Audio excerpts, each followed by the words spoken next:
Imagine a still, frozen world. It's ancient, about 4.5 billion years old. It's barely heated by the rays of the sun and covered with a thick layer of ice. This world is smaller than our moon, but a bit larger than Pluto. Its name is Europa, the sixth satellite of Jupiter and one of the biggest moons in the solar system. But the coolest thing about this faraway place, it might host life. Astronomers consider Europa one of the most promising places in the solar system to search for new life forms. All because this moon has a huge saltwater ocean with a depth of 40 to 100 miles. Yes, it is hidden under a layer of ice that is estimated to be from 10 to 20 miles thick. But it is still potentially habitable. Astronomers claim that plumes of water erupt from cracks in the ice shell and release the contents of the moon's ocean into space. Of course, it's going to be challenging for any life-seeking missions to access such a deep environment. On the bright side, scientists already have some evidence that there are way shallower pools that probably lie much closer to the surface of the moon. They might be located even less than 1 mile under the ice. And there are two great things about this news. First of all, it boosts the odds of life existing on Europa. And secondly, if it's true, it can make it easier for future missions to find these life forms, if there are any. Interestingly, the new discovery about these shallow pools came about by sheer luck. The scientist leading the research, Riley Kohlberg, accidentally saw a presentation of his colleague, a planetary scientist. That scientist showed a picture of double ridges on the surface of Europa, and Kohlberg remembered that he had seen similar ridges on Earth. But while such formations are rare on our planet, they are way more numerous on Europa. The following studies suggested that the ridges on Jupiter's moon might be the result of a specific cycle, similar to that on Earth. In this cycle, liquid water freezes and then thaws inside an ice sheet, which is a rather high-pressure environment. This causes the sheet to move upward over and over again, creating a two-peaked structure. Or at least that's what happens on Earth. If the processes on Europa are similar, it can prove the presence of shallow waters on the satellite. Of course, the temperature, pressure, and chemistry are very different on Europa. And scientists don't know yet how the ice behaves there. That's why they can't understand how deep or large the water pockets are, or how long they need to refreeze. But what is more or less clear is that such under-ice environments on Europa are very likely to be protected from Jupiter's harsh radiation battering the satellite's surface, which in turn increases the chances of life existing on Europa. Now, can we get back to the fact that the ocean on Europa seems to be salty? Red streaks on the satellite's surface might have this color due to their chemical content. They're likely a frozen mixture of water and salts. This is quite unusual because such a composition doesn't match any known substance here on Earth. As for yellow spots on Europa's surface, those might be caused by the presence of sodium chloride. You know this substance as good old table salt. Scientists tried to recreate the conditions on Europa in a lab. They discovered that by combining water, table salt, freezing temperatures, and high pressure, they could get a new kind of solid crystal. This substance might exist both at the bottom of Europa's ocean and on the moon's surface. But besides this information, researchers are in the dark. Hopefully, we'll find the answers to some of these questions around 2030. That's when a mission called Europa Clipper, which is going to be launched by NASA, will probably reach Europa. The mission is going to have several close flybys and figure out if any form of life can exist on the moon. The European Space Agency's JUICE, which stands for the Jupiter Icy Moons Explorer, is going to visit Europa in the next couple of years too. But Europa isn't the only place in the solar system that might host or once hosted life. In 2003, Mars Express, a spacecraft launched by the European Space Agency, discovered methane in the atmosphere of Mars. On our planet, the biggest part of this gas in the atmosphere is produced by living creatures, for example by cattle digesting food. However, scientists think that methane was stable in the Martian atmosphere for about 300 years. And then, in 2006, the methane almost entirely vanished from the red planet, and it happened 600 times faster than researchers' models accounted for. The question, what or who generated the gas, and where did it go? Another Martian mystery is microbes that may be sleeping beneath the surface of Mars. There, they might have been protected from the harsh radiation coming from space for millions of years. Scientists simulated the conditions on Mars in a lab to check if it could possibly be true. And they were amazed to find out that bacteria could easily survive in such conditions for 280 million years. Which means that if life existed on Mars, we could find the evidence in the planet's subsurface by drilling into the Martian soil. Right now, there is no flowing water on Mars, and cells or spores would simply dry out. Plus, the surface temperature is similar to that of dry ice. In other words, the surface of the planet is deeply frozen, and still, there could be 6 types of bacteria and fungi living underground on the red planet. The most likely of them is nicknamed Conan the Bacterium due to its tough nature. Well, I guess time will show. Now let's move to Venus. In 2020, scientists announced that in the toxic Venusian atmosphere, there was something that might mean the existence of life. Unfortunately, scientists didn't have any evidence, since there was no chance to collect any microbe specimens or snap any pictures of extraterrestrial life. But they claimed that they had discovered a chemical called phosphine there, and it was a big deal. If it wasn't some previously unknown chemistry that was producing this gas, then there could be some kind of microbial life involved in the process. Phosphine is made up of 3 atoms of hydrogen and 1 atom of phosphorus. This gas is toxic to any terrestrial life form that needs oxygen, including us humans. On our planet, phosphine can be found in places with no or little oxygen, for example, marshes and swamps. The gas is created by complex mixtures of bacteria living there. It can also be produced industrially. Come to think of it, phosphine isn't supposed to be in Venus's atmosphere altogether. This gas needs precise pressure and temperature and tons of hydrogen to form.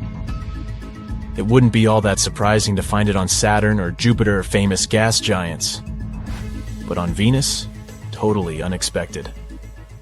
There's no way phosphine can be naturally produced on this planet. Tiny amounts of it can be created during volcanic eruptions, lightning storms, minerals blown up to the surface, or meteorites entering Venus's atmosphere, but not as much as astronomers thought they had observed. And it had to make scientists suspicious, but they were too happy about their discovery. They probably thought it meant there could be life on Venus. But even if this gas was created by some mysterious organisms, it would be a big question how they survived on Venus.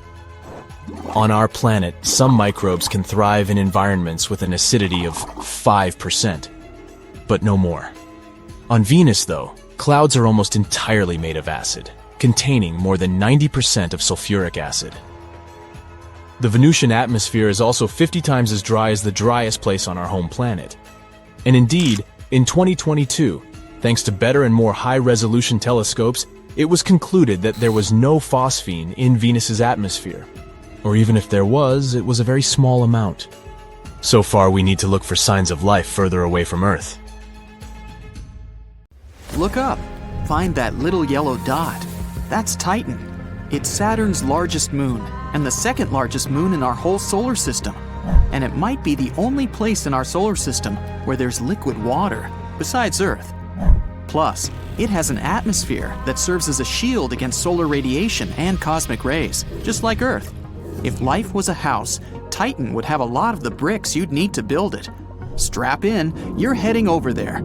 It takes a long time to get to Titan, but you know, the magic of YouTube. Here it is, a bit bigger than our moon and a whole lot heavier. It's even bigger than Mercury. That means its gravity is still pretty weak. You'll feel 7 times lighter here than on Earth. At the local gym back home, you can lift 150 pounds. On Titan, you can lift more than 1,000. Ha! Looking good. The surface is mostly made up of ice. It has small mountains, craters, and a few cryovolcanoes. Basically, the same as a regular volcano, but instead of lava, this beast spits out water, ice, ammonia, and methane. There are lakes and clouds, kind of like a canyon would look like on Earth. But here, there's only a tiny difference. Everything is covered in thick fog, and sometimes it hails frozen methane. On Earth, We use methane as fuel because it burns. But on Titan, there's no oxygen. Can't get a fire going on this hunk of rock. No oxygen means you need to put on an oxygen mask, but you don't have to wear a whole spacesuit like on our moon. Titan has a stronger atmosphere. But you packed a sweatshirt, right? It's gonna get pretty cold soon, like -300 degrees cold. The coldest it ever got on Earth was -128, and that was right at the South Pole. It's so cold because it's so far from the sun, almost 900 million miles. Anyway, that dense fog and atmosphere stop the sun's rays from warming the surface. Sounds kind of extreme, but so is life. It can survive almost anywhere. Take the bacteria Dano, some long Latin word. It can survive radiation and extremely low temperatures. It even survived a whole year in outer space, on the outside of the International Space Station. Titan would be a piece of cake compared to that, especially if we drilled down a bit. Many scientists believe there's a whole ocean under the surface of Titan. Saturn's gravity gives Titan's core a little heat boost. Plus, there's ammonia in that ocean. It's like Titan's version of antifreeze. As long as the water stays liquid, life's got a pretty strong chance of success. So what's down there? Scientists have actually found real evidence that Titan might already have life on it. Here, check out this microscope. This is C3H2. It was discovered by this weird group of antenna things living in the desert in Chile. It used 66 antennas, all pointed at the same place in the sky. This C3H2 molecule can act as a building block for DNA, the code of life. Some people think that these molecules were around on our planet billions of years ago, just when life began. Scientists also checked it out firsthand with a probe that actually landed on Titan. Turns out those desert antenna things were right. Titan shot to the top of the list of places we could one day live on. Sorry, Mars. NASA has a new project, the Dragonfly mission. They're gonna send a drone out there and explore Titan even more. The mission's still about 6 years away, and the rocket will reach Saturn's moon 9 years after that. So we're gonna have to wait a while before we pack up and move to Titan. After the Dragonfly drone lands on Titan's surface, it's going to whiz around like a sort of double helicopter. It's going to have 8 propellers, 3 feet wide. Since there's weak gravity, that's more than enough to give the drone good cruising speed. It'll be able to fly about 2 miles straight up and take off and land vertically, like a regular helicopter. The main problem with the whole thing is the drone's batteries. Scientists invented a generator that converts thermal radiation energy into electrical energy, whatever that means. One battery charge should be enough for several hours of continuous flight. The Dragonfly is going to be carrying a lot of research equipment, so it's not like those drones people fly in the park on a Sunday. It's going to weigh about as much as 3 ostriches. It's going to have 2 drills, a bunch of sensors, a spectro thing to find out what chemicals are lying around, and it's also going to have its own weather channel with a ton of instruments to measure temperature and clouds and stuff. And like any gadget nowadays, it has a camera on it. Get ready for some beautiful pics of Titan's epic landscape. Nighttime on Titan lasts about 8 Earth days. That's when the drone's going to be relaxing on the surface, recharging and analyzing samples. That's a long time, but it's actually a good thing. Titan's distance from Earth causes a bit of a problem, a delay in communication. When they send the Dragonfly a signal from Mission Control, it has to fly halfway across the solar system. Takes over an hour. In contrast, the signal delay to Mars can be as little as 10 minutes, and the signal delay to the Moon is only about a second. Scientists expect Dragonfly to provide more information about whether we can live on Titan or not. Some experts hope to find a primordial soup there. It's a whole mush of stuff needed to make life. We had that same soup on Earth about 4 billion years ago, and every single living organism that ever existed evolved from this mush of organic elements. If the Dragonfly project's a slam dunk, and Titan does turn out to be habitable, it'll have one more mission: to find a nice place for us to settle down in. but creating a self-sustaining colony on another planet would definitely be the hardest thing humans have ever done. First hurdle, energy production. Probably some sort of nuclear power plant. Then comes shelter, for humans and their machines. Those new Titan buildings will have to protect us from the extreme cold and bad weather. Then, drinking water and oxygen. We'd need to invent a way of collecting or engineering both. Then, greenhouses for growing food. We'd also need to mine fuel for transportation. Luckily, Titan's packed full of methane, which is great for fuel. One huge problem, gravity. Because it's so weak on Titan, whoever lives there could lose a lot of muscle mass, making it hard to work and even just live. And there are those pesky cryovolcanoes shooting stuff out at random times. Or maybe we'd need a more drastic, daring idea. How about changing Titan's atmosphere so we can breathe on it and not have to wear about 100 hats and gloves? To do this, we'd need to terraform Titan's surface for a long time. Titan's atmosphere needs to be enriched with oxygen for us to breathe, and it would be great if it was a bit warmer. The next step is to create a biosphere, which means plants. We could turn Titan into a blooming jungle with plants brought over from Earth. But because of pressure and gravity, they'd look completely different from Earth plants. They might all grow super tall, or maybe they'd all shrink down to mini size. We really don't know. First things first, we need to make sure that life is even possible on Titan. Scientists recently thought there might be life on Venus. It's sort of the same size as Earth, and scientists even call it Earth's twin sister. They discovered a gas on Venus, phosphine. Supposedly, it was made by living organisms. Turns out it wasn't true. Well, not really. There is some phosphine floating around, but way less than we first thought. Look, science on other planets is super hard, people. We're always making mistakes like that. Consider now Encetylus, Saturn's icy moon, one of the most promising places to look for life outside Earth. Scientists have just detected the last one of the 6 necessary ingredients for its formation, phosphorus. This rarest element has been discovered in an ocean on Encetylus. This rare element helps make the soil fertile on Earth. But the concentration of this mineral in the hidden seas on the distant moon might be from 100 to 1,000 times greater than in the oceans of our home planet. It might be because Encetylus' ocean is rich in carbonates, just like soda water, and this soda water is likely to dissolve the phosphates in the moon's rocks.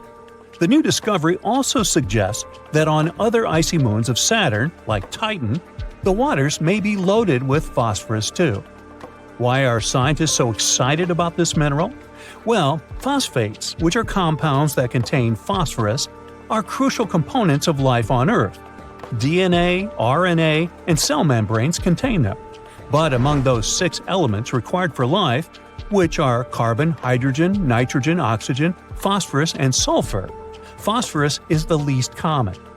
In 2004, the Cassini space probe entered the dust from the second outermost ring of Saturn, called the E-ring. It's made up of ice grains Encetylus ejects. And while studying these ice grains examined by Cassini's cosmic dust analyzer, researchers have detected phosphorus. Encetylus Is the 6th largest moon of Saturn. It's not really large, only 314 miles across. This makes the space body small enough to fit inside Arizona. We should try that sometime. Interestingly, when the Cassini space probe first arrived at Saturn, astronomers thought that Encetylus was going to be a frozen ball of ice. But then, surprise, surprise, they spotted plumes of icy particles and water vapor erupting from geysers on the moon's surface. It became clear that there was a global ocean between the moon's rocky core and its icy shell. The same researchers previously discovered that Saturn's moon might be home to complex organic molecules, too. Before, scientists thought phosphates could be trapped within the rocky cores of Encetylus and similar worlds. That's why the newest works, which hint that phosphates might also be abundant in the ocean, came as a surprise. Researchers examined 305 ice grains from Saturn's E-ring and found out that 9 of them contain phosphates. And these results were clear and unmistakable. and is very important because some time ago, phosphine, a compound of hydrogen and phosphorus, was believed to exist in the clouds of Venus. But no one has managed to find any evidence to support this theory. On Encetylus. There's no controversy, and phosphates do exist there. Astronomers consider Europa one of the most promising places in the solar system to search for new life forms. All because this moon has a huge saltwater ocean with a depth of 40 to 100 miles. Yes, it is hidden under a layer of ice that is estimated to be from 10 to 20 miles thick, but it is still potentially habitable.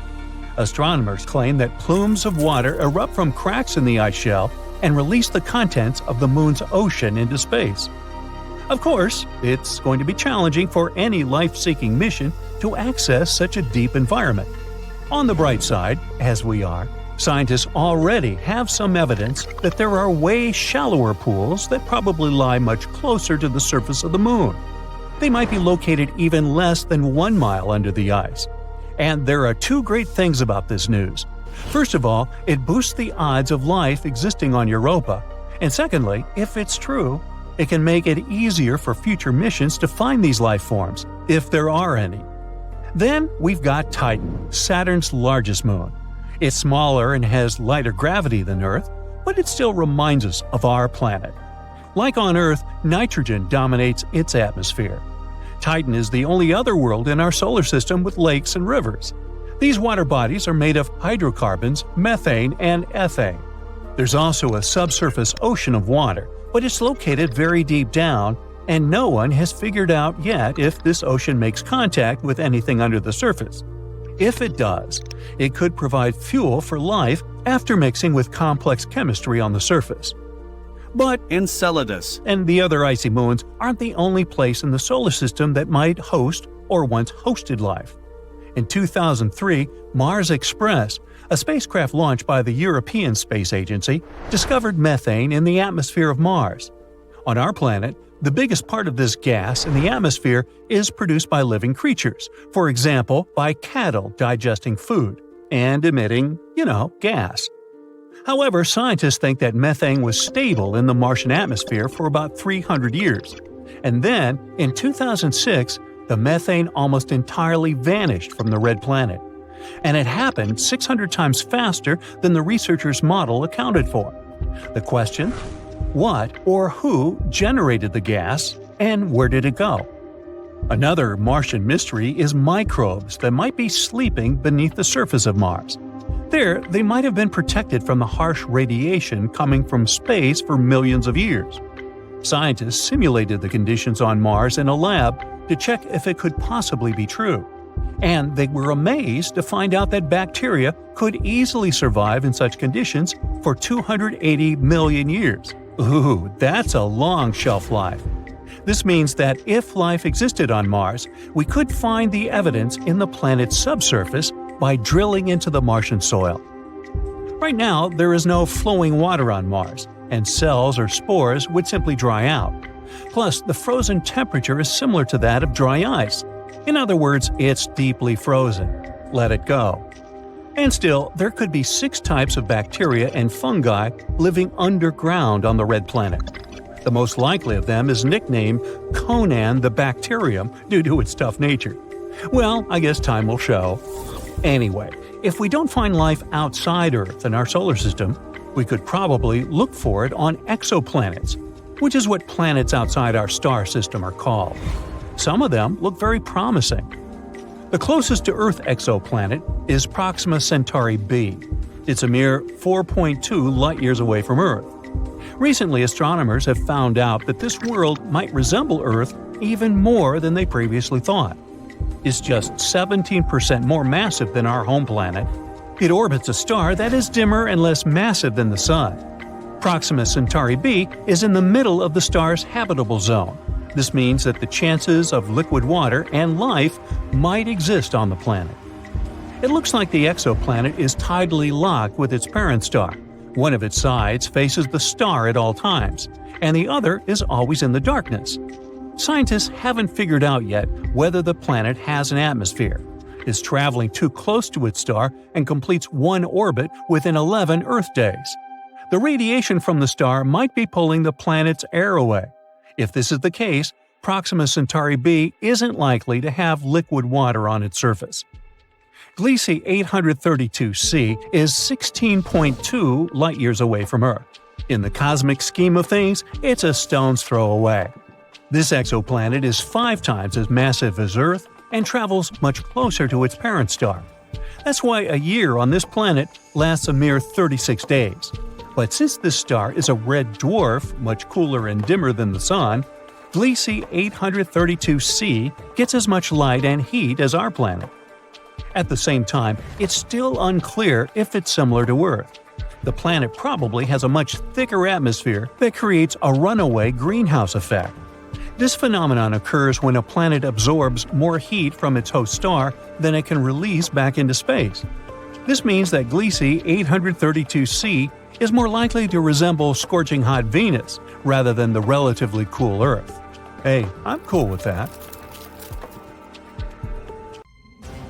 Jupiter's gravity shattered a huge comet.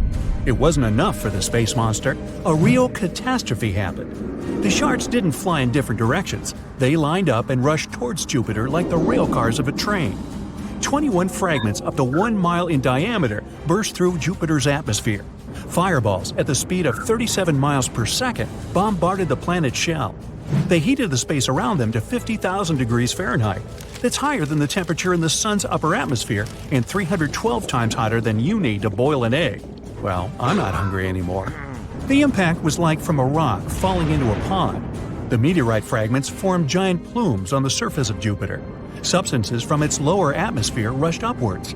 The process generated a tremendous amount of energy. Overheated streams of fire shot into the stratosphere. The monsters left behind them glowing plumes 1,900 miles long. That's greater than the distance between New York and Texas. Dark bruises appeared at the side of the blows. They were about the size of the Earth.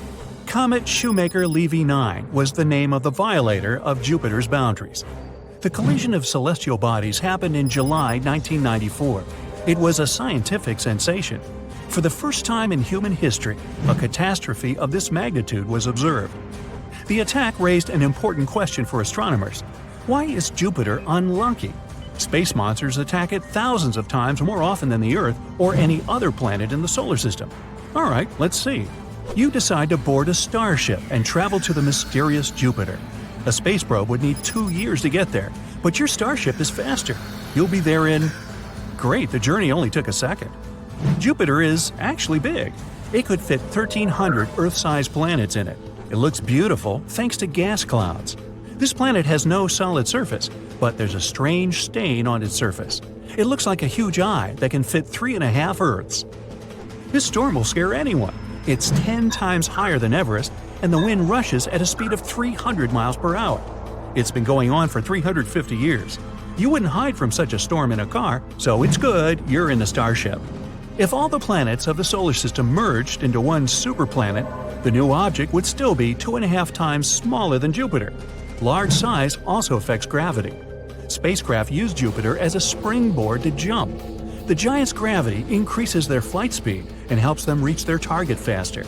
Gravity has turned the planet into a magnet for comets, asteroids, and dangerous space debris. Jupiter is a true space superhero. Its gravity shield takes a hit and deflects space monsters that fly into the inner solar system. The dinosaurs don't agree, but more on that a little bit later. What if Jupiter was swallowed up by a giant vacuum cleaner tomorrow? I can only say one thing: we'd have huge problems. Without a giant shield, thousands of comets and asteroids are attacking the planet much more often. Most of them burn up in the atmosphere or aren't large enough to affect us. But there are also larger comets and asteroids. After their collision with the Earth, you can say goodbye to all life on the planet. For example, in 2009, a celestial body crashed into Jupiter. It left a bruise the size of the Pacific Ocean. It's scary to think what traces it would leave on our planet. Most likely, the Earth would turn into a fireball. But recent research from astronomers suggests that Jupiter isn't such a nice guy. On the contrary, it's a bad guy with a slingshot that shoots comets at the Earth. A physicist used computer simulations. He found that Jupiter is equally likely to deflect and send comets toward the Earth. The giant attracts potentially dangerous objects and only partially protects us. It's already tried to knock out our planet many times. 66 million years ago, a cosmic body 10 miles in size crashed into the Earth. The energy of the impact set the surface of the planet on fire. It caused a huge earthquake and tsunami. A fiery rain fell from the sky on the Earth. There were millions of tons of debris and dust in the atmosphere. They stopped the sun's rays from reaching the planet. The nuclear winter began. This disaster led to the extinction of the dinosaurs. Scientists have named this space criminal Chicxulub impactor. Computer simulations of scientists at Harvard University showed where it came from. Chicxulub wasn't an asteroid, but a comet. This means that the core of its body wasn't stone and metal, but ice, dust, and frozen gas. It resembled a dirty snowball flying through space. The meteorite wasn't going to set fire to the Earth, but Jupiter intervened in the plan. It threw comets in our direction. In 1770, Lexell's comet appeared near the Earth. Our planet and this object were separated by only 1.4 million miles, close to nothing in space terms. Lexell's comet came closer to Earth than any other comet in human history. The object could have stopped life on Earth. The comet flew too close to Jupiter. The giant caught it and sent it in our direction. Now, this isn't a very good move for a superhero that protects the solar system. After 3 years, the comet went past us. It flew 2 times around the Sun and returned to Jupiter like a boomerang.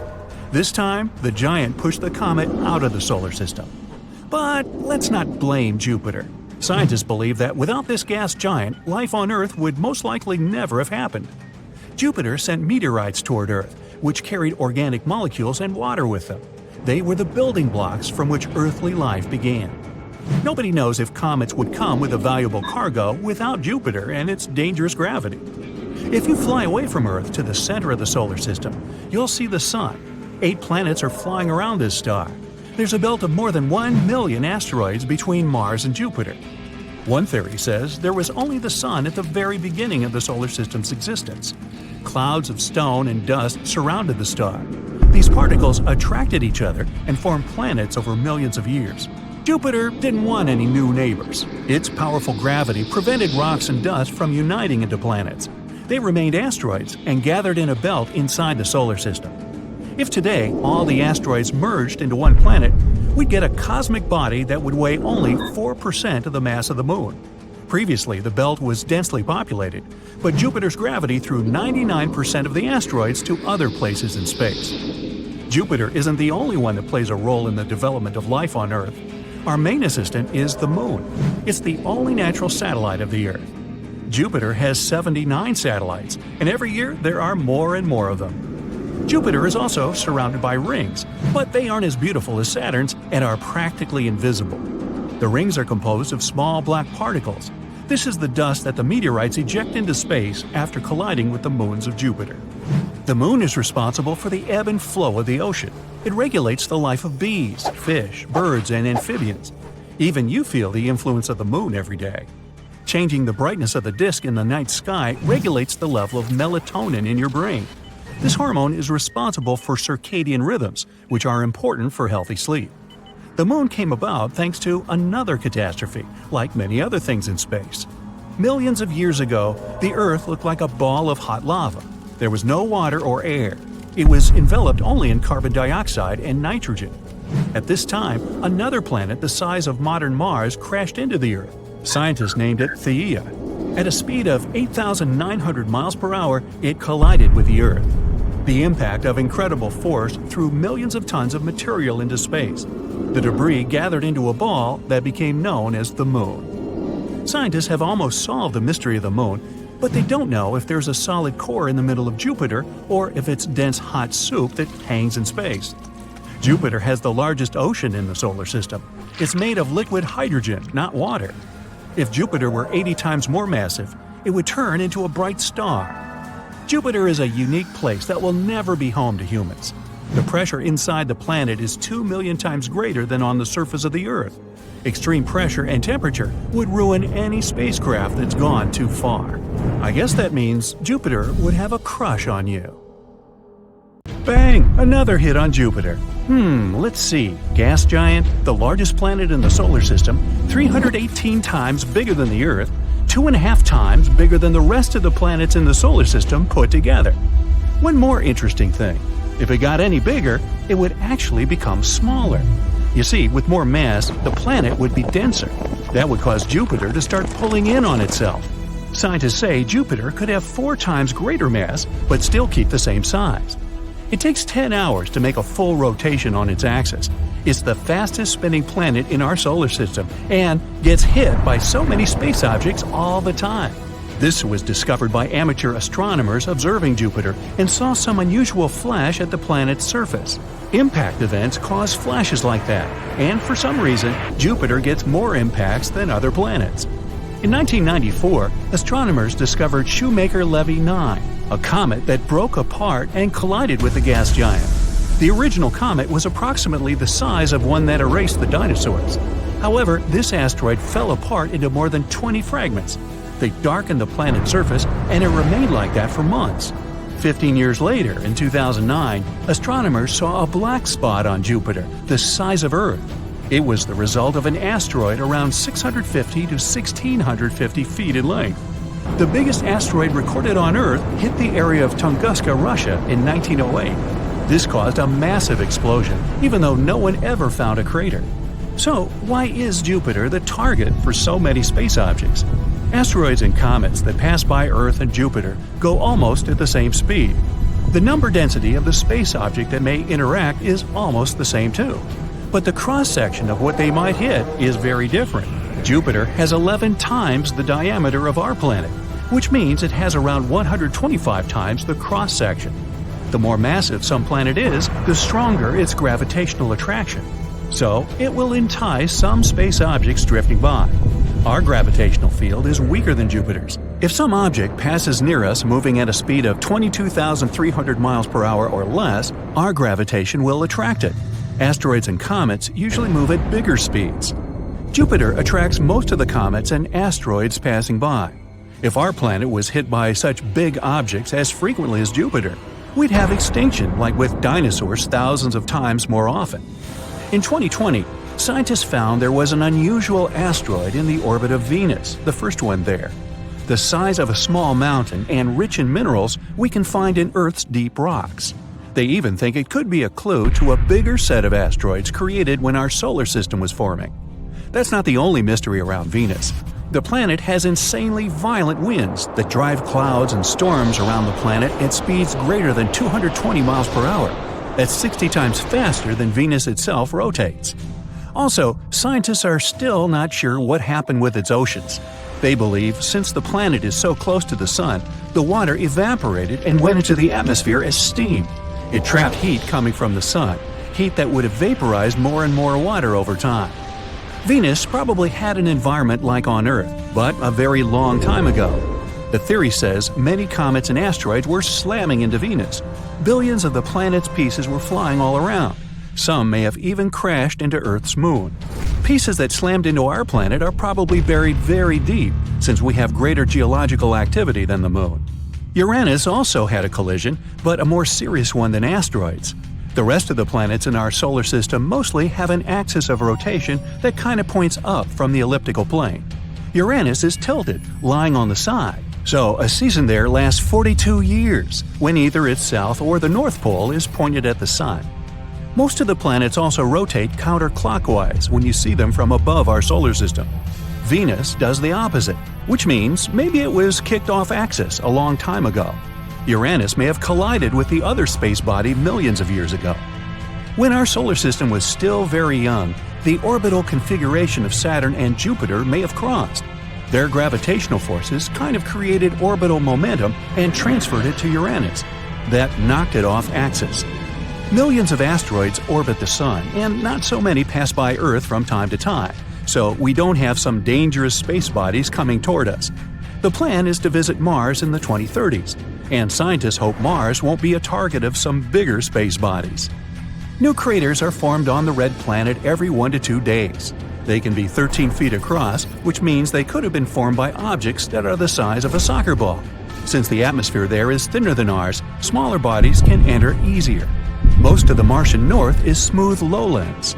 The south is higher, full of craters, and the planet's interior has a surprising amount of rare metals. The theory says this is because a big celestial body collided with Mars and tore away a part of its northern half. Debris from that asteroid circled the planet and then mixed into two small moons that orbit Mars. We also have some Mars rocks on Earth, found in the Sahara Desert, Antarctica, and some other places across the globe. Some of these rocks have gas that's chemically the same as the atmosphere on Mars. Rocks probably came due to a big explosion that happened when some larger asteroid or meteor that was ejected from Mars and landed on our planet. Mercury also has a thin atmosphere, so there are many smaller strikes there. Imagine waking up, going to your window, and see there are micrometeor showers every morning, which is something that happens on Mercury. This strange weather pattern shapes its atmosphere, called an exosphere. Mercury is so dense, its heavy iron core accounts for 2/3 of its total mass. Scientists think it could have been bigger in the past, but many collisions got the surface sort of scraped off. It's been constantly bombarded by rocks from space that left marks with craters. Plains on its surface seem to have been created because of volcanic lava spilling over the surface and then dried smooth. Many craters are filled with such a material, which means there's one more thing that rocked Mercury's world: volcanoes. There's an unusual group of asteroids discovered near Neptune. Wide range in sizes, from big metropolitan areas to tiny pebbles. They are thought to come from an asteroid group called the Kuiper Belt. It makes a ring well beyond Neptune. But these new asteroids have different colors than the Kuiper Belt. They're so far away from the Sun, their surface was supposed to stay almost pristine, but they have a similar color to those sun-baked asteroids around Jupiter. Like the rest of the planets, Neptune gets heat from the Sun. But there's something mysterious inside the planet that makes it generate more heat than it gets. This affects its weather, and Neptune has the weirdest weather in the whole solar system.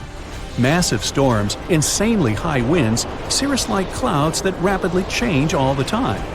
There are dark spots in its atmosphere. They come and go. We receive 1,000 times more sunlight than Neptune. Gas giants like Saturn and Jupiter can protect our planet from asteroids. Without them, the big impacts that created enough debris to form both moons and other planets would happen more often.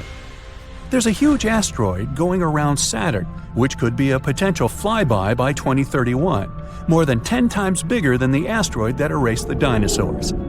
Titan, one of the moons orbiting Saturn, 80% more massive than our moon, is actually the only moon in our solar system that has an atmosphere. It's 1.5 times thicker than ours and consists mainly of nitrogen, like our atmosphere. No one knows where all that nitrogen came from. However, unlike Saturn and most of the other places in our solar system, its moon has a real potential to host life. Sand is everywhere. In your eyes and mouth, in your hair, under your t-shirt, and in your shoes. You can hardly stand. The wind is so strong, it's knocking you down. Suddenly, an especially powerful gust sends you to the ground. You crawl toward the back door. It takes you a lot of effort just to pry it open. Once inside, you get to your feet and sneak a peek outside. Just clouds of dust and a deafening roar. Okay, it's time to call for help. It started a month ago. One day, you went out to the garden behind your house. It was a windy day. You even spotted a tiny tornado under your apple tree. It hardly reached your knee, lazily swirling around tree leaves and dust. You tried to make it disappear by poking it with your foot. But even after several attempts, the mini whirlwind just didn't want to break apart. You shrugged and went back home. The next day, the tornado was still there, and had it grown? Interestingly, instead of growing taller, it got wider. At that moment, it started munching on your flowering shrubs. You got curious and decided to keep track of this unusual phenomenon. You measured it every day and carefully wrote down all the information in a special notebook. Maybe later I'll write an article or even publish a book about my storm, you thought. One day, you got out of the house to find your favorite apple tree broken. You couldn't figure out how it happened. The storm still looked harmless and too weak to damage a rather large tree. But after this accident, you started asking yourself if not calling for help was the wrong thing to do. Apparently, it was, because just a month later, your mini-storm has suddenly grown to twice its original size. It's unsafe to go outside now. It seems as if your house is in the middle of a real tornado. You can't see the sky behind a wall of dust and debris. Your garden is ruined, trees broken, bushes and shrubs pulled out of the ground and sent flying somewhere far away. You hear your doorbell ring. A group of scientists you invited has come to the rescue. You show them the garden with your personal natural disaster and enjoy their stunned silence. But after a couple of seconds of initial shock, they spring into action. Ignoring the howling wind, they start carrying inside different equipment. It looks very complicated. Your kitchen turns into the researchers' laboratory. You get informed that your house will be temporarily used by the scientists. You take your things to the smallest bedroom and watch the professionals work. Your kitchen is filled with beeping gadgets and devices covered in flickering lights. People in protective suits and lab coats scurry around. Surprisingly, they don't bump into each other. Neither do they create traffic jams. You bring the notes you've been taking and hand them to an elderly man in a white lab coat. He thanks you as if you've just given him the gift of his dreams. The next several days pass in a flurry of activity. The storm in your garden is growing. The scientists seem to get gloomier every time you see them. It's around 2 a.m. when something wakes you up. You blink your eyes open and realize the house is shaking. Your homegrown tornado must have gotten so big, it's reached the house. In the morning, several scientists pull you aside to tell you the unpleasant news. You have to move out. The storm is indeed growing. Soon, it'll wipe your house off the face of the earth. Nothing can be done. You're gaping at the people telling you to get out of your house. Where will you go? They tell you they're building an additional research lab not far from the place. It's important to be able to observe the storm in real time. Anyway, there's a spare room with everything you may need in that facility. Why don't you stay there for a while? It would also be convenient for the scientists. They may need you to answer the questions that appear during the process. You agree because you don't have any other choice. The researchers help you transport your stuff to your new accommodation. You walk around your house, saying goodbye to your favorite coffee table, your sofa, and your cozy bed. The scientists tell you that there's no time to move your furniture to another place. The next day, you wake up to the news that your home is gone. The storm gulped it down at around 4 a.m. Over the next few weeks, the grown-up whirlwind has swallowed 2 houses of your neighbors, the nearby forest, several abandoned cars, and a small flower store. It's now so big, it's coming close to a large lake several miles away from the town. People get evacuated. The authorities have announced a state of emergency. One day, you notice that scientists are talking in hushed voices. They look even more worried than usual. You corner one of them and try to find out the truth. Soon the scientist spills it. The researchers have got some evidence that confirms their worst fears. According to all their estimates, the storm that once started as a tiny tornado in your garden is going to grow into another great red spot. Only on Earth. Crimson-colored clouds are spinning counterclockwise at an incredible speed. Beneath them, you can see vibrant hues of the largest planet in the solar system, the gas giant Jupiter. Those clouds are called the Great Red Spot. It's a colossal storm raging in the atmosphere of Jupiter. If you found yourself at the storm's center, the winds would be rather calm there. But on the edges, the storm's speed can reach 425 miles per hour. That's twice the speed of the fastest and most severe hurricanes on Earth. Over the decades, the size of the red spot has been changing. Right now, it's 1.3 times as wide as our planet. The storm's roots go as deep as 200 miles into the planet's atmosphere. The average tropical cyclone on Earth usually stretches for no more than 9 miles from the bottom of the storm to its top. The unique phenomenon on Jupiter has existed for so long because the planet doesn't have a solid surface. It consists of layers of clouds made up of vapor, water ice, and ammonia. Underneath, there might be an ocean of liquid hydrogen. Our planet is solid, and hurricanes slow down and break apart once they go low enough to touch the surface. But the Great Red Spot has nowhere to make landfall. That's why it keeps raging. The scientist also tells you the most bizarre and alarming thing about the storm in your garden. Instead of growing weak and disappearing many weeks ago, It's not only still going, but it's also getting bigger and more powerful. Even the most experienced specialists can't explain this phenomenon. After analyzing it for days on end, they've come to the conclusion that it shouldn't have appeared on Earth. It's against the laws of nature. Interestingly, the storm's composition is a bit similar to that of the Great Red Spot. You're impressed, but still can't get why the researchers look so worried. It turns out that your once mini-storm is likely to grow as large as that on Jupiter. But since Earth is way smaller than the colossal red spot, it's likely to swallow our planet whole. It'll grow and grow, wiping out towns and cities, forests and highways. At the same time, it'll become more powerful. People will have to leave their homes and get evacuated to relatively safe areas, until there are no more safe areas left. This process will take years, but it'll still be too fast for people to prepare. There will be two ways to deal with this global problem. One of them is to colonize the moon or another planet, for example, Mars. But it's an incredibly long process, and the storm will conquer the entire planet before the first spacecraft with people leaves Earth. Or scientists may try to stop the hurricane. There's a technology called the sunglasses effect.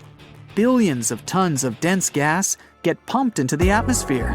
This gas absorbs sunlight and cools down ocean water, which is the engine of any hurricane. The researchers aren't sure if this method will work with your storm. It formed not over the ocean, but in your garden. Soon we might start constructing loads of stuff on the moon. All because India's moon mission has recently detected sulfur near the moon's south pole. This chemical element can come in extremely handy for creating infrastructure on our satellite. It's the first time this chemical element has been discovered on Earth's natural satellite. This sought-after element is mostly found near Earth's volcanoes. Its appearance on the moon speaks volumes about the satellite's volcanic history and its past atmospheric conditions. The mission's rover detected this chemical element less than a week after touching down around 70 degrees from the moon's south pole on the 23rd of August, 2023. This historic landing on the lunar surface made India the fourth country to safely land a mission on the moon. It's also the first spacecraft to touch down so close to the south pole of our satellite. It's an area of strategic importance because it's believed to be home to deposits of water ice. If it turns out to be true, future missions might be able to harvest it and turn this water ice into drinking water or even rocket fuel. For 2 weeks, the lander carried out the data collection, mainly focused on the analysis of the moon's soil and its extremely thin atmosphere. Meanwhile, the solar-powered Pragyan rover started its quest to find frozen water on the moon. As for the lander, it demonstrated another amazing feat on the 3rd of September.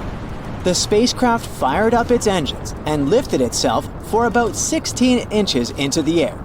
Then it made a tiny hop to land 12 to 16 inches away from its original position. It's kinda a big deal. Being able to get a lander back off the surface of the moon is essentially for future missions, showing that they can safely return soil samples or even astronauts back home after a lunar mission. In September, the Indian spacecraft was put into sleeping mode. The 14-day-long lunar night was approaching, and the spacecraft wasn't designed to collect scientific data during this period of time. So far, we've learned about a few major findings of the mission. One is related to measuring the temperature of the moon's topsoil at different depths. Intriguingly, the surface of the satellite in that region turned out to be hotter than expected. It was believed that the temperature could be between 68 and 86 degrees Fahrenheit on the surface, but it was around 158 degrees Fahrenheit, way hotter than it should be. The other discovery indicates the presence of several chemical elements, including oxygen. Besides, the data received from the spacecraft confirms the presence of aluminum, calcium, iron, titanium, silicon, and other chemical elements on the lunar surface close to the South Pole.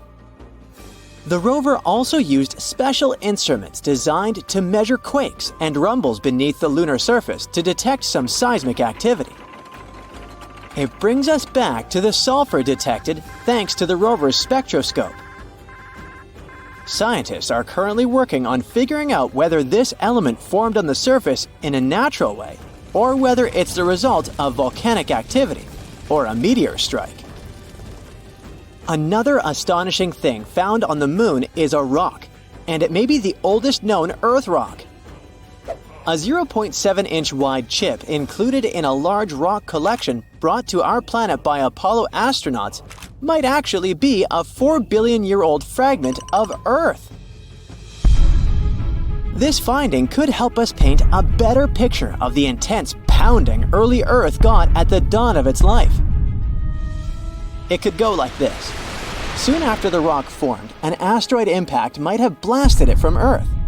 At that time, our planet's satellite was 3 times closer to Earth than it is today. The collision was so powerful that this chunk of terrestrial rock found its way to the moon. Later, this fragment got engulfed in a lunar breccia, a motley kind of rock.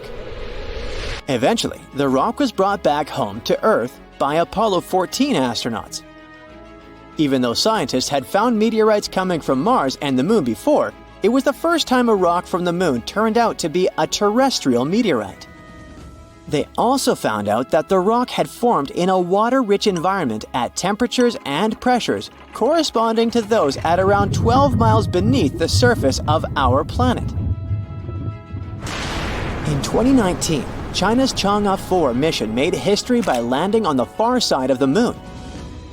The mission's rover helped researchers visualize structures hidden deep below the surface of the satellite, revealing billions of years of lunar history. The Yutu-2 rover made this discovery with the help of its lunar penetrating radar. It imaged deep into the Moon's surface and listened to echoes of sound bouncing back off structures hidden from view under the surface of the Moon. It turned out those structures were resting at depths of almost 1,000 feet. The research suggests that the first 130 feet under the surface are made up of layers of dust, soil, and rocks. The instruments also discovered a concealed crater that must have formed after a large object slammed into the Moon's surface. Long, long ago, ancient lava was likely to be flowing deep underground. Researchers believe that the broken rocks around the formation might be debris produced by the impact. They also found that the volcanic rock layers were thinner the closer they were to the surface. Such a thickness variation of lava flows might mean a decrease in the number and magnitude of eruptions over time. So, lunar volcanic activity gradually dwindled since the Moon's formation around 4.5 billion years ago. On the far side of the Moon, there is one of the largest and oldest impact craters in our solar system, the South Pole Aitken Basin. Unfortunately, from Earth, you can only see its outer rim, which looks like a huge chain of mountains. It's a ginormous 8-mile deep dent, stretching for more than 1,500 miles in diameter and covering 1/4 of the Moon's surface. Astronomers are sure that this crater appeared when an asteroid collided with the Moon around 4 billion years ago. And now, look at this gigantic chunk of metal the size of 4 states of Connecticut. As for its weight in pounds, it's enough to say that the number contains 18 zeros. This mysterious mass is hidden about 180 miles under the Moon's surface, somewhere in the middle of the South Pole Aitken Basin. It was discovered when GRAIL, which stands for NASA's Gravity Recovery and Interior Laboratory Mission, gathered data about our natural satellite. When examining this information, scientists noticed that in one place on the Moon's surface, there was a weird change in gravity. After researching this phenomenon, they concluded that something mysterious was weighing down the basin floor there. So far, researchers haven't figured out the origin of the bizarre lump, but there are several theories. One of them claims that the finding is a chunk of dense oxide, which appeared when the Moon was just taking its shape. At that time, the satellite was still covered with ancient oceans of magma, and the lump could be formed at the final stages of its cooling. However, most scientists support another theory, according to which the puzzling mass is part of the giant asteroid that once created the South Pole Aitken Basin. Since the thing is metallic, it's probably the iron-nickel core of the asteroid. There might be a labyrinth of lava tubes on the moon. Not so long ago, astronomers received the results of underground topography and discovered a massive cave under the surface of Earth's satellite. It could be the result of the lunar volcanic activity that happened more than 3 billion years ago. Streams of lava hardened, creating a thick, hard crust on the outside. But inside, it kept flowing, melting the rock and creating tunnels and caves. Numerous small pits in the moon's surface discovered by NASA seem to be the openings to such lava tubes. If this theory is confirmed, the underground tunnels might serve not only as a convenient location for human-crewed space missions, but also as much-needed water sources for astronauts. Pluto, an exoplanet and now the most famous dwarf planet in our solar system, is hiding somewhere far, far away in its dark corner. The temperature of Pluto's surface is freezing. I mean, wow! At first sight, it's just a distant, icy, and barren celestial body. But could Pluto be hiding something? Maybe even life? Scientists found out that, despite it being so far from the Sun, its interior is still warm. It's been that way ever since Pluto formed. Under the haze-layered atmosphere of Pluto, there's a frigid surface full of craters and impure water ice. There's also a large impact basin flooded by frozen nitrogen. And below that icy crust could be an internal ocean. When the surface of a planet stretches, it mostly leaves many fractures behind. The same goes with Pluto. You can see there are numerous cracks across its water-ice crust. They're of all ages. Some even possibly date from 4.5 billion years ago, from the times when Pluto was still forming. The dwarf planet probably grew because it slowly accumulated small pieces of icy material. It condensed during the time when the outer region of our solar system was forming. This process was going intensely and fast enough to melt the base of the icy layer. The surface of Pluto extended as liquid water at the top of the ocean froze onto the base of its ice crust during its first 500 million years. The ocean may have stopped freezing for the next billion years.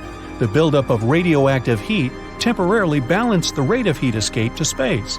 But as Pluto produced less radioactive heat over time, the roof of its interior ocean continued to freeze, and it probably turned into a 120 miles thick layer between the rock and ice. Crusts were the first hint there might be an ocean there. Scientists got the second potential piece of evidence when they realized the icy shell had managed to glide across an essentially frictionless interior and reorient itself. And it's not just about the ocean here. The cool thing is that wherever there's water, there could be life. A potential ocean under an icy crust is not something that possibly exists only on Pluto. Some icy moons of our solar system have it too, like Saturn's moons Encetylus and Triton, and Jupiter's Europa. Encetylus and Europa could both have salty liquid oceans. Plus, they have similar water plumes erupting from their interior. These geysers tell us these moons have their own source of energy, probably because of radiation or gravity. Either way, that energy is what could support life. Have you heard of Ceres? It's our closest dwarf planet, the biggest object in the asteroid belt between Jupiter and Mars, and the first asteroid we discovered at the beginning of the 19th century. People even called it a planet then. Although it's not so popular, there's a possibility Ceres has a subsurface ocean too. Geysers could be the first sign of that. The water vapor plume could be a result of a meteorite strike that exposed subsurface ice to outer space. Ceres may have its own atmosphere too. This dwarf planet is relatively far from the Sun, but its surface temperature could go up to minus 37 degrees Fahrenheit. At these temperatures, if there was water ice at its surface, it would quickly change to gas, and this could create an atmosphere around this intriguing dwarf planet. Not just oceans, there are many volcanoes across our solar system too. Mercury, Venus, Mars, and Io, one of Jupiter's moons, have them.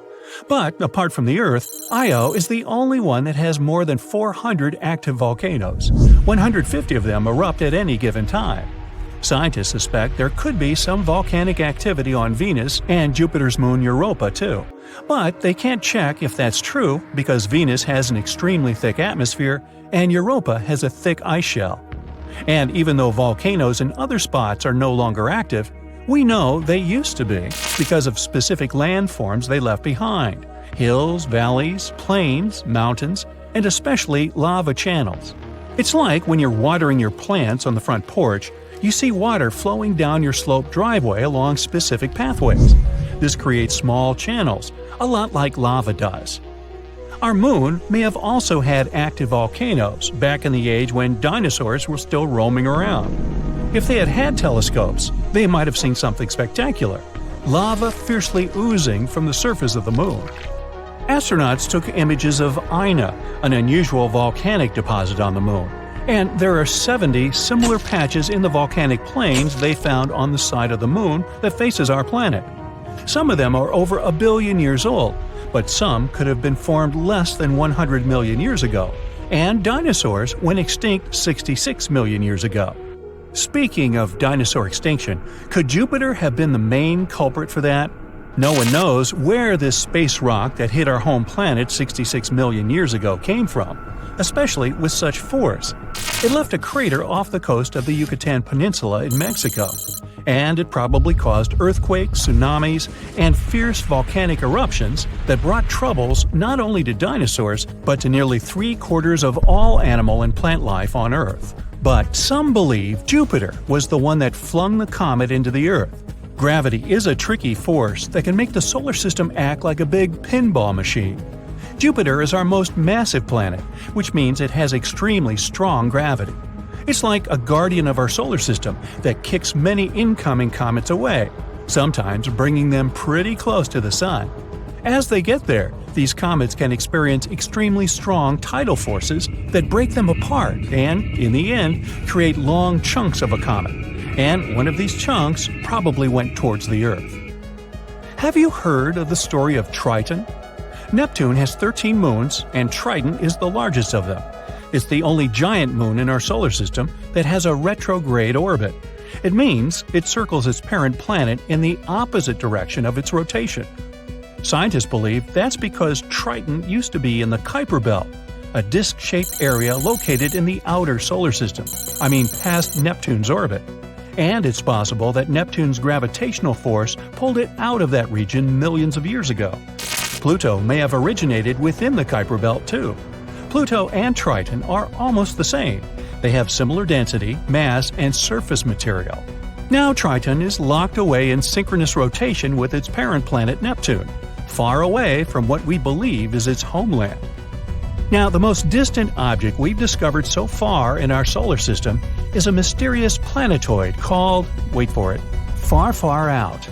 1 astronomical unit is the average distance between the Earth and the Sun, around 92 million miles.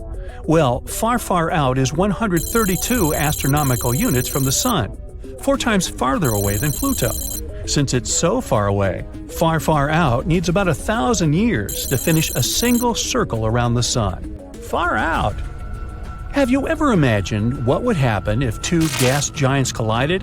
The chances are small, but if something like this happened, not much matter would be lost, although it depends on the angle and the speed of impact. A head-on collision would make them completely merge and not lose any matter at all, whether we're talking about their gaseous envelopes or their solid cores. But at high speed, their 2 cores would merge and both planets would lose most of their envelope gas. At very, very high speeds, bam, both are gone. If there was an oblique collision, 2 cores could completely avoid each other. Planets would merge, but a substantial fraction of their gases would vanish into space. And in a very oblique collision, kind of like a sideswipe, planets would keep going like nothing happened. There's no evidence for that, but one theory even says Jupiter and Saturn, or at least one of them, might have formed by merging from smaller gas planets.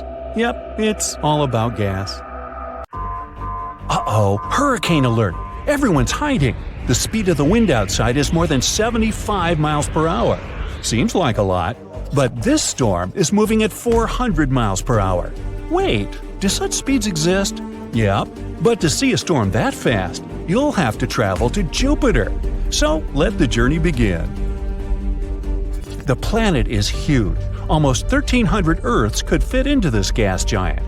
It's also incredibly hot, with the temperatures reaching about 43,000 degrees Fahrenheit at the planet's core. Unfortunately, you can't land on Jupiter's surface because, well, being a gas giant, it doesn't have any solid surface. But you can go deeper into Jupiter's atmosphere. Look at these thick brown, yellow, red, and white clouds passing by. They're what make the planet look colorful and kind of striped. If you continue descending toward the center of the planet, you'll see its atmosphere, mostly made up of hydrogen and helium gas, becoming liquid. It happens because of immense atmospheric pressure. The planet's core itself is a mysterious object. Scientists still haven't figured out whether it's a molten ball of thick liquid or a solid rock 14 to 18 times the mass of Earth. Anyway, exploring Jupiter isn't the main goal of your trip. No, you've arrived here to see the Great Red Spot. It's an enormous storm raging in the southern hemisphere of the gas giant. Its top parts are towering more than 5 miles above the tops of the surrounding clouds. The storm is 1.3 times wider than our planet. In 2017, NASA's Juno space probe managed to collect lots of data about the red spot. And it turned out that this monster of a storm goes more than 200 miles down into the planet's atmosphere. That's 30 to 100 times deeper than any ocean on Earth. But these measurements are most likely imprecise, and the storm's true roots can be reaching even deeper. The Great Red Spot is colder than the rest of the atmosphere, and keep in mind that Jupiter's temperatures are minus 234 degrees Fahrenheit in the upper cloud layers. On the other hand, the closer to the core, the hotter it gets. Mysteriously, the highest temperatures ever recorded on the gas giant occurred in the atmosphere right above the Great Red Spot. There, the heat reached 2,400 degrees. This temperature is higher than that of lava on our planet. Astronomers believe that the turbulence caused by the storm might produce gravitational and sound waves that can be responsible for the superheating. But the storm itself is warmer at the bottom than at the top. People have been watching the moving vortex on Jupiter for more than 150 years. Some time ago, astronomers predicted that it would gradually slow down and become smaller or disappear entirely. But that turned out not to be the case. After having analyzed all the data received with the help of the Hubble Space Telescope, researchers were baffled to discover that the winds at the outer boundaries of the storm had actually picked up speed. The change in the wind speed is no more than 1.5 miles per hour during one Earth year. It's a tiny change, but however small the difference is, it still means a lot. The wind speed at the edges of the storm can reach a mind-boggling 400 miles per hour. That's faster than Earth's tornadoes. At the same time, if you found yourself at the center of the Great Red Spot, you wouldn't be too impressed. The winds there move way more slowly.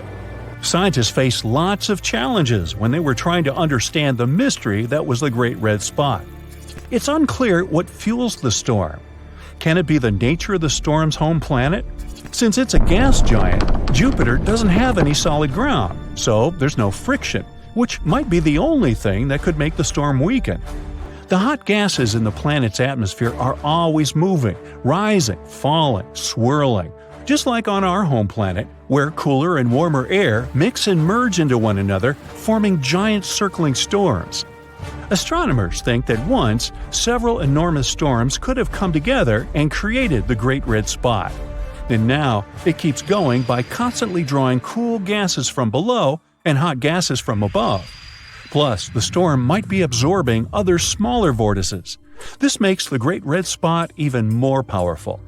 Unfortunately, thick clouds on Jupiter don't allow astronomers to see what's going on in the planet's lower atmosphere. Scientists have been speculating on what may hide beneath the Great Red Spot for decades. Is it a massive volcano? Unlikely. Jupiter is mostly made up of gases, and it doesn't have a crust that could crack, letting lava escape from the planet's interior. There are also a few theories explaining why the storm has its trademark color. It varies from whitish and pale salmon to bright orange and brick red. Some scientists believe the answer lies deep below the Great Red Spot, closer to the planet's surface. A colorless layer of gas might be reacting to the UV radiation coming from the sun. This is probably what gives the storm its red color. But so far, it's just a theory. Hey, your guess is as good as mine, huh? Jupiter isn't the only planet that can boast having a giant storm. Another one, as wide as our home planet, rages on Saturn. It's called the Great White Spot. How clever! The storm has a tail of white clouds encircling the entire planet. It occurs every 30 years or so. The storm indeed starts as a spot, but then it starts stretching and stretching. Astronomers have figured out that the Great White Spot is actually a huge system of thunderstorms. At the top of the storm, lightning can flash more than 10 times per second. But the main mystery about the Great White Spot is where it gets its energy from. Some scientists think it may be powered by the sun. Others argue that the storm's cloud pattern only makes sense if there's an internal source of heat that can power the winds. Anyway, severe storms on different planets of the solar system aren't the only space mystery that makes astronomers scratch their heads. Let's move to Pluto, the largest known dwarf planet in the solar system, and explore its atmosphere. It rises really high above the surface of the planet and has more than 20 layers, all of them freezing cold and extremely condensed. By the way, our moon also has some sort of an atmosphere. Called an exosphere, it consists of helium, neon, and argon. It's 10 trillion times less dense than Earth's atmosphere. While traveling through space, watch out for black holes. Woo! A black hole is a place where gravity is so strong that even light can't get out. But black holes can sometimes behave like a massive galactic volcano. From time to time, they flare up. Sounds like me. But instead of spewing lava, they produce enormous amounts of energy. And this phenomenon leaves gaping holes in the surrounding material and gas. A short while ago, scientists discovered one of the largest craters in the universe. Radio and X-ray telescopes detected a supermassive black hole that threw a temper tantrum many years ago. It happened in a galaxy cluster about 390 million light-years away from Earth. The crater this event left behind could fit 15 Milky Way galaxies. Yeah, I can't get my head around that either. During your space voyage, think twice before landing on unknown planets. Otherwise, you may end up in a place like K2 141b. That's a planet outside of our solar system. At first glance, it's not that different from Earth. It has liquid oceans that evaporate, form clouds, condense, and get back to the surface as rain. But instead of water, it rains rocks. The surface of this exoplanet is covered with lava seas dozens of miles deep. The temperatures on the K2 141b reach 5,000 degrees during the day. That's toasty enough for the magma in the oceans to vaporize into the atmosphere. Then, supersonic winds, which can move at the speed of 1 mile per second, carry this rock vapor into the planet's night side. The vaporized magma cools down, becomes liquid again, and falls as a rocky rain. Not a vacation spot. Too hot. I'll pass. Okay, I officially give up on the hope that the moon is made of cheese after all. Wow, not even Gouda.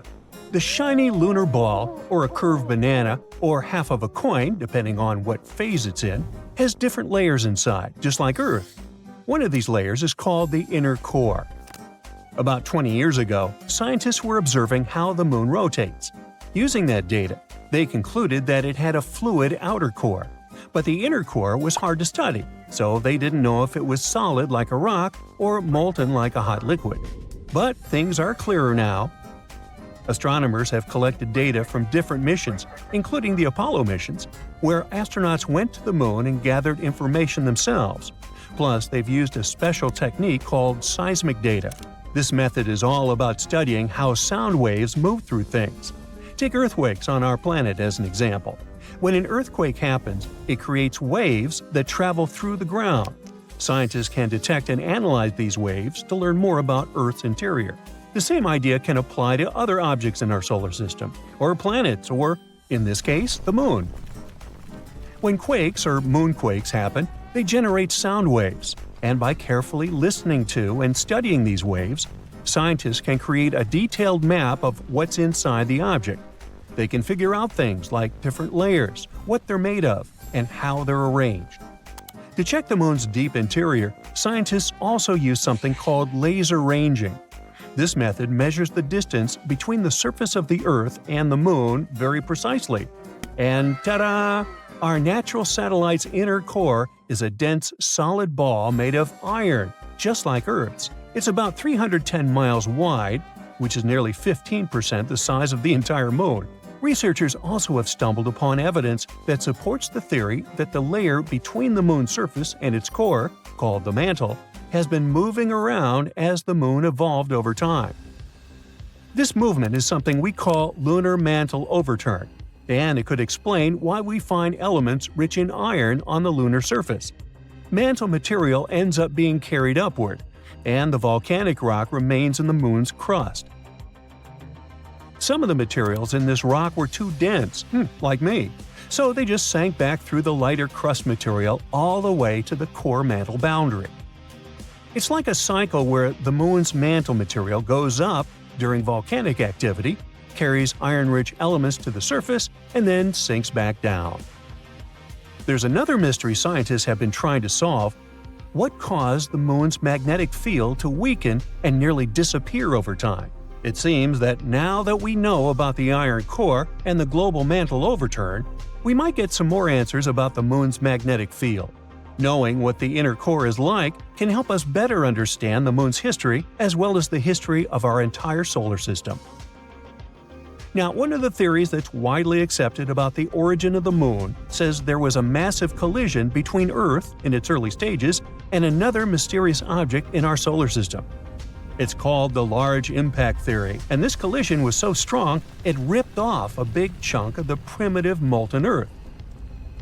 I mean, not so big compared to what's left. If you put a US nickel next to a green pea, you get a good idea of how big our planet is compared to the moon. Now, this chunk was set into orbit around our planet, and this might have happened about 95 million years after our solar system formed. The object that collided with Earth could have been about 10% the mass of our home planet and roughly the size of Mars. Well, it makes sense. Earth and the Moon do have similar compositions after all. Of course, there are other ideas about how the Moon formed. One says that the gravitational force of our planet captured it. This means that the Moon was just an object innocently passing by when suddenly it got attracted and pulled into Earth's orbit.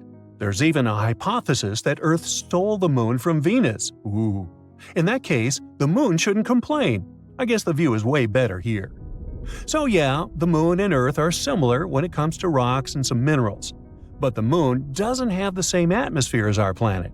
Its atmosphere is thin and consists of some weird gases that include potassium and sodium, which is not something you can find in the atmosphere of Mars, Venus, or Earth. And the rocks on the Moon don't contain water. But that doesn't mean there's no water at all up there. A long time ago, in the 17th century, astronomers saw large dark spots on the Moon's surface. One of these astronomers thought these spots looked like oceans, and he called them maria, which means seas in Latin. Other astronomers also made maps of the Moon, and they used the term maria to describe these dark spots. For example, Mare Tranquillitatis translates to Sea of Tranquility, where Apollo 11 made its touchdown. But it seems those dark spots are not actually oceans. They are plains made of hardened lava that erupted long ago. These volcanic eruptions left behind smooth flat areas called basalt plains. In the late 1800s, one sky watcher studied the Moon and found it didn't have an atmosphere. Without an atmosphere, there are no clouds and no air to keep water from evaporating. So scientists thought that any water on the Moon would just disappear right away. They believed the Moon was totally dry. But then, in 1961, one physicist had a different idea. He pointed out there could be water on the Moon in special areas called permanently shadowed regions. These are spots on the Moon where the sun doesn't shine, so they stay dark all the time. Water ice could exist in these dark areas because they're extremely cold and the ice wouldn't evaporate. But when astronauts from the Apollo missions went to the Moon, they brought back soil samples, and scientists found no signs of water in them. So everyone went back to thinking that the Moon was completely dry. In the 90s, NASA focused on these shadowed craters and found high concentrations of hydrogen, which meant there could be ice at the Moon's poles. They still weren't certain, so they kept digging and after a while found hydrogen trapped inside tiny beads of volcanic glass. Since there are no active volcanoes on the Moon today, which means water probably was present on the Moon when these volcanoes erupted long ago. Plus, there could be way more water back in the early days of our Moon. In 2020, NASA's SOFIA mission showed us what we'd been looking for a really long time. There is water on the Moon after all. It turns out the water is hidden within the grains of lunar dust or sticking to the surface in the sunlit areas of the Moon. So there are no oceans like we have on Earth, but at least there's something. The question remains, how did water even get there? It seems the Moon had a chaotic history back at the time when it was forming, as probably most of the planets and moons in our solar system. So there is some evidence that water came there from comets hitting its surface back in the old days, or maybe even keeps on coming from those that are slamming into the Moon right now. We're talking about a chaotic situation where icy micrometeorites collide with the Moon's surface, and dust then makes an even bigger mess when interacting with the solar wind. But we're waiting to find out more about this. Because, as we all know, when you mention water, you also inevitably talk about life. That's why we want to know more, for instance, about all that ice hidden in polar craters on the Moon. Maybe it can teach us more about how life developed on Earth. Maybe comets brought all the necessary elements here. Then, what if there are some of those elements stuck in the ice on the Moon, too?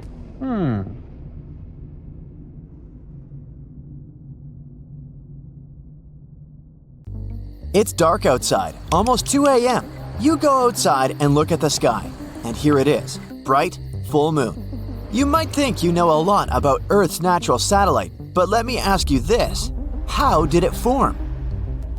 The answer is, nobody knows. But of course, there are theories. The most popular one, called the giant impact theory, claims that the Moon formed during a collision between Earth and another planet. This planet must have been smaller than ours, the size of Mars, and the collision itself probably happened around 4.5 billion years ago.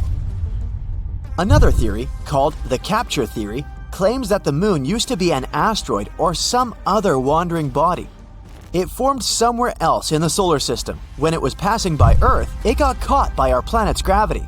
But here is one catch. Our planet and the Moon have remarkable isotopic and chemical similarities. So, they must have a linked history, which means the Moon couldn't have been created elsewhere. Other experts think that at some point in the past, Earth was spinning so fast that some of its material broke away. It soon started to orbit our planet.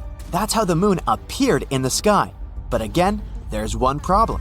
In this case, the proportion and type of minerals on the Moon would have to be the same as on Earth. But there are slight differences. The Moon is richer in materials that form very fast at high temperatures. There's one more theory, and it's probably the least exciting. It claims that Earth's natural satellite could simply appear along with Earth during our planet's formation. Duh! But these days, a more urgent question keeps astronomers busy. Is the Moon really Earth's satellite? Or are these two twin planets? The Moon is big compared to our planet, about 1/4 of Earth's size. That's why some experts refer to our planetary system as a double planet. But how correct is that? If we want to figure it out, we need to give the definition to the word planet. According to the International Astronomical Union, a planet is a space body that orbits the Sun, is massive enough to have a nearly round shape thanks to its gravity, and has cleared the region around its orbit. Now, what about a satellite? It's an object in space that orbits around a larger celestial body. If we take the system Earth, the Moon, its center of gravity, called a barycenter, is inside the Earth. That's why at the moment we can't say that we live in a twin planet system. According to this definition, the moon is the satellite of our planet. Now, let's get back to the past, like 3 or 4 billion years ago. Even though the moon wasn't a planet, it most likely had a full-fledged atmosphere. It formed at times when powerful volcanic eruptions were rocking our satellite. Gases spread all over the moon's surface, and it happened so fast that they didn't have enough time to escape into space. At that time, the lunar surface was covered with basins filled with volcanic basalt. Just imagine ginormous plumes of magma hurtling high into the air, falling to the ground and creating lava flows. That's how the basalt basins appeared on the surface of the moon. At one point, scientists got their hands on samples brought from the moon. They found out that lava flows there contained not only carbon monoxide and sulfur, but also the building blocks of water. Thanks to these samples, researchers managed to calculate the amount of gas that rose and formed the atmosphere. It became the thickest around 3.5 billion years ago and existed for about 70 million years. After that, poof, the atmosphere was lost in space. But the coolest thing? When the moon did have an atmosphere, the satellite was 3 to 10 times closer to our planet. One computer simulation even suggests the moon was probably up to 19 times closer than it is now.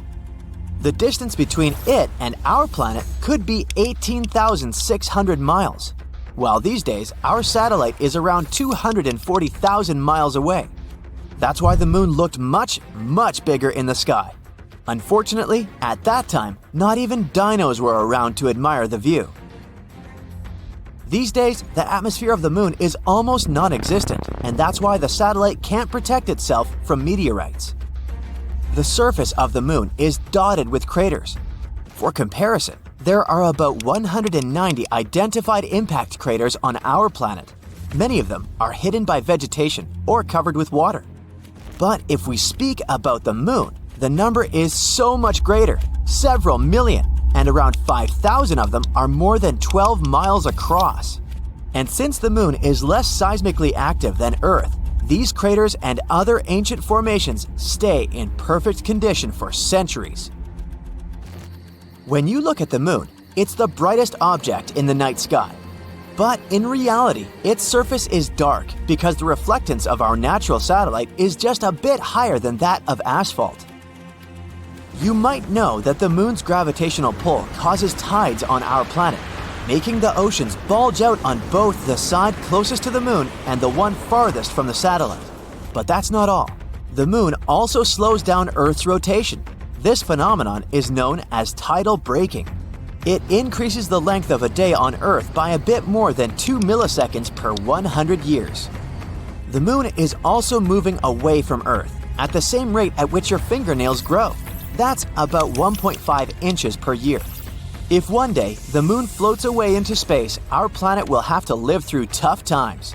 Without the stabilizing pull of the moon's gravity, Earth's tilt would start changing wildly, from no tilt at all, meaning no seasons, to a large tilt, resulting in extreme weather.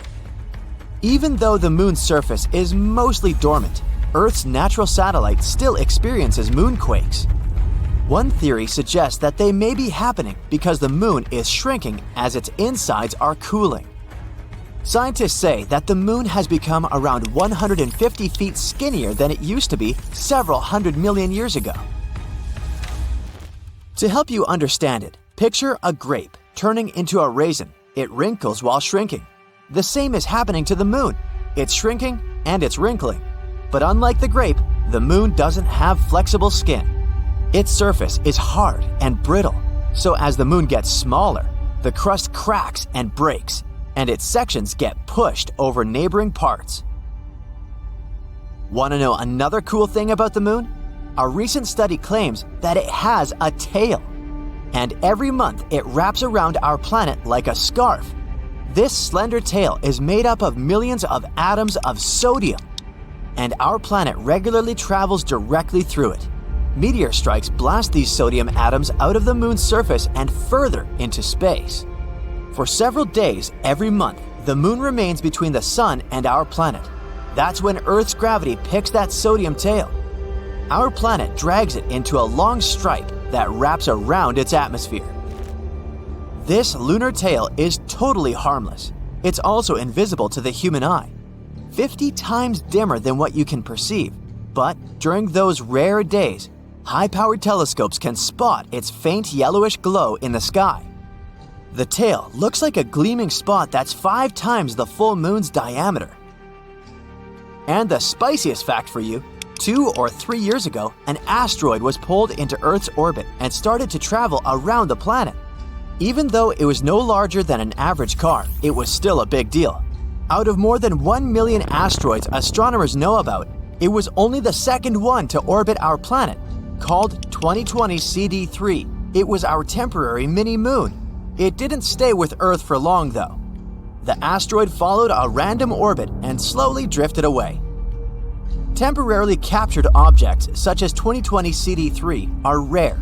They need to have a specific direction and speed to be caught by Earth's gravitational pull. Otherwise, they either crash into the planet or fly in another direction.